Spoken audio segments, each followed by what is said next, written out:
just one more thing, and this is an MMA thing. I wanted to talk about. I was actually going to talk about Rashad Evans and Jon Jones and that whole ordeal and how I, the fan, what I think of it. But I actually wanted to talk about Jon Jones and one particular thing. Now, there has been a lot, and I mean a lot of hate for Jon Jones. I noticed it a lot more, and I noticed how it increased from the time he beat Ryan Bader to the time he beat Shogun Rua, and then it seemed to have snowballed, and now people really just, a lot of people are calling him cocky, arrogant, and don't like him.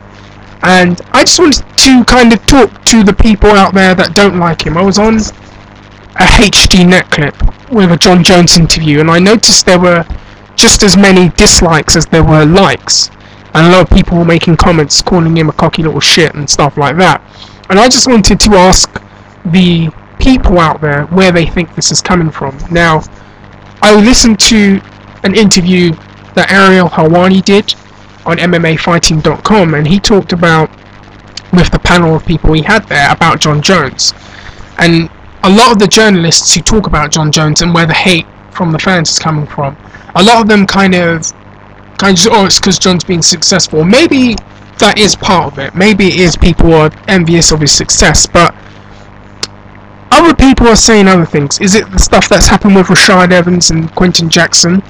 The things that they've said about him? Is it the fact that Rashad has now had to leave an entire camp and set up a new somewhere else, and how Rashad has talked about him and made him come off as quite two-faced? Is it that stuff? And it could be that.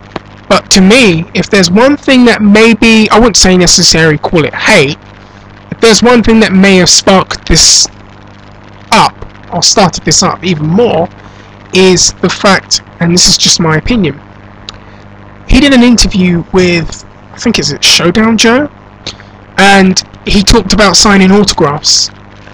And in that interview, he was very, very well spoken and very nice, and said, I'll always make time for fans and sign what they need me to sign and all of that.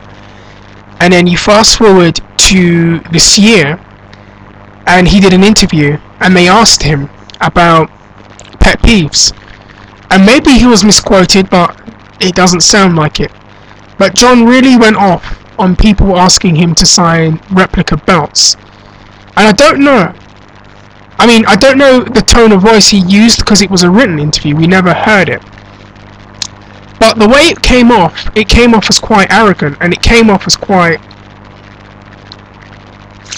It came off ridiculous when he just made that comment on the interview before that, and now he's kind of backtracking with what he said, and the way he kind of said it, it almost came off as a little bit elitist. And I know a lot of people made the argument, well, Dana White is the president of the entire company, and I've seen him sign replica belts. I've seen him spend hours with fans, and I mean hours with fans, and sign everything they've asked him to sign, do videos and all of that nonsense. I've seen George St. Pierre sign belts. If you watch a Q&A, you can actually see him signing belts and things like that, and being quite cool to fans. And I just felt maybe, if that's one thing that I think that may have set people off, it would be that. Because the way it came across, it came off as quite... It came off as like, I'm here and you lot are all down here and I'm not signing your belts. So anyways, that's just one reason that I have. Maybe it's the fact that he beat Shogun, and a lot of die-hard Pride fans didn't like that. I just want to know, to the people that don't like Jon Jones, just explain what it is, because I kind of don't know. Let your voice be heard, because you're having a lot of people, journalists, kind of speak for you, but they're not really saying what you might feel. So feel free to write on here and write some comments and go back and forth, and I look forward to hearing what you have to say. And I think I probably opened Pandora's box in saying that.